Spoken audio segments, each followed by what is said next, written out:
Now, you will have heard me speak to Donal Skean before, because Donal is part of the very successful band Industry, and we won't be talking about music to Donal today. We'll be speaking all about food. Hello, Donal, how are you? Hiya, Fran, how's things? Are you well? Not so bad at all. It's great to have you back on TippFM again, even if it is about food. And I should have been warned about this, because last time you came down to us, you brought lovely little buns with you and everything. I did. I promised them to the lovely Sarah, so I had to bring them down to keep her happy. you did indeed. So tell me about the book. Tell me about the Good Mood Food.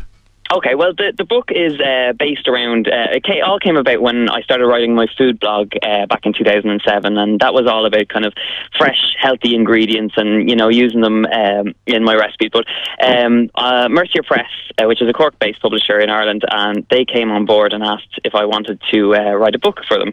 And so it all kind of developed from there, and a lot of the stuff on the blog is all kind of very visual, so it's all about my photography and stuff. So I've taken a lot of the photographs in the book, and that's kind of how it started, and basically it kind of ran from there. But yeah, the book's now out on shelves, and the blog is still running, thegoodmoodfoodblog.com.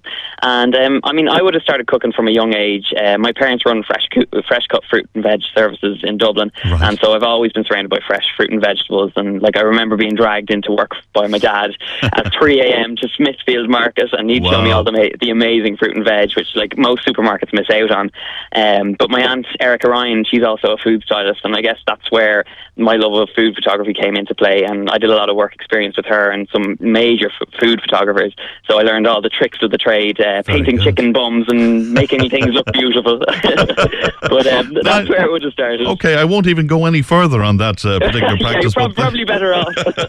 Paolo Tullio, I mean, who is the well-recognised food critic, has all sorts of wonderful things to say about the book. He says simple, easy recipes that are healthy and interesting, and it's reclaiming good food from the convenient supermarkets as well. Well, that's it. I mean, I think, like, my style of cooking, I'm a home cook. I'm not a chef and I'm not a nutritionist, but it's all about simple, healthy home cooking. And, I mean, that's all the recipes in the book are like that. And it's a good book for a beginner as well to start on. You know, if you haven't done too much cooking, it's great. It's a great one to get you into the kitchen. And there's a list of store-cupboard ingredients that, I mean, because essentially a lot of people kind of lack the preparation. And, you know, it's all about kind of filling your kitchen with the right ingredients, so that when you do actually go to cook, there's stuff there to cook. Because I think, you know, that's most people's problem. Like, there's nothing in the house. Do you know what I mean? And I mean, you say yourself you're addicted to cookbooks, but I mean, what puts people off an awful lot is they open up a recipe and they realise, actually, look, I don't have that. And if I live in the middle of the country, I'll even have to go to the town to get it. So it puts them off making something different. Well, that's it. I mean, and I think it has to. The recipes that are in the book, they're easy and they're accessible. So I mean, like that, you should have most of the ingredients in the house, and you can't go too wrong with them. Very good. Now, you also get into the delicious stuff like blueberry and banana muffins and all of that sort of thing as well. Tell me about that, because I mean, I saw you here. There's not a pick on you, as they say in Tipperary. How do you manage that? Well, you know the old saying, never trust a skinny cook. Well, you'll have to trust me. No, I mean, I do a lot of exercise as well. So, I mean, I've an active lifestyle, and I mean, it's healthy eating. So that's what I'd put my trim physique down to. Very good. Oh, wait, what about the Irish element of this? Is there very much an Irish take on your cookbook? Yeah, I mean, like all the recipes, I mean, I'm just I'm very passionate about home cooking, and I mean, Ireland has a huge history of amazing. I mean, I would have grown up watching Doreen Allen on the television, on the telly, and you know, she'd be like the first Irish television food star. And I think, I mean, the wonder she's opened doors for a whole host of Irish chefs on the telly. But I mean, it is, you know, it's something that I think Irish people are passionate about, and you know, food is an exciting thing, and that, you know, even the younger generation should be getting involved in. I mean, the stuff, the recipes that are there, you know, they're not too complex. They're stuff that you could cook with kids. You know, it's easy stuff. So I mean, definitely, I mean, the Irish element. But actually, you know, the interesting thing is, I did a little bit of cooking as a chef in Sweden in a fortress just outside Gothenburg, and my girlfriend's Swedish, and so that's what had me over there.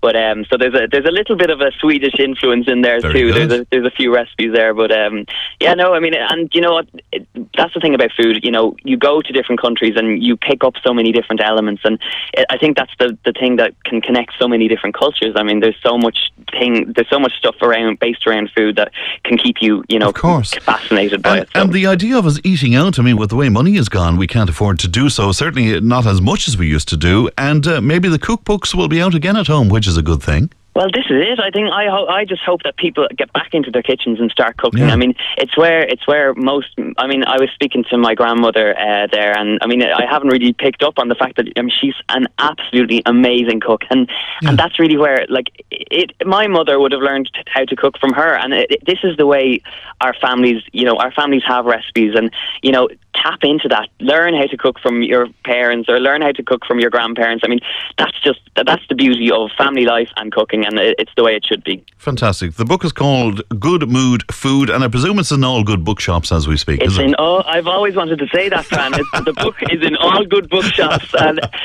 you can check out. If you want more information on it, you can go to thegoodmoodfoodblog.com, and it has all the links to where you can buy it. It's Eason's, Waterstones, Hughes and Hughes. You just go out and get it. Come here, chatting to you the last time you were down, and the previous time to that as well. You have oodles of personality. You look the part as well. I mean, is there any danger that the whole cooking thing will take over and you'll do some TV work and the music will be left behind?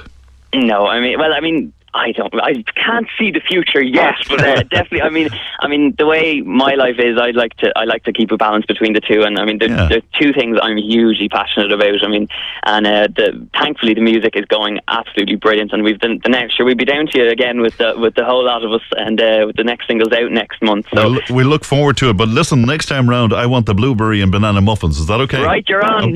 Putting in the order now. You look after yourself, Donald, and best of luck to you as well. It's a great idea. Okay, thanks a million, Fran. Thanks for having me. Bye bye.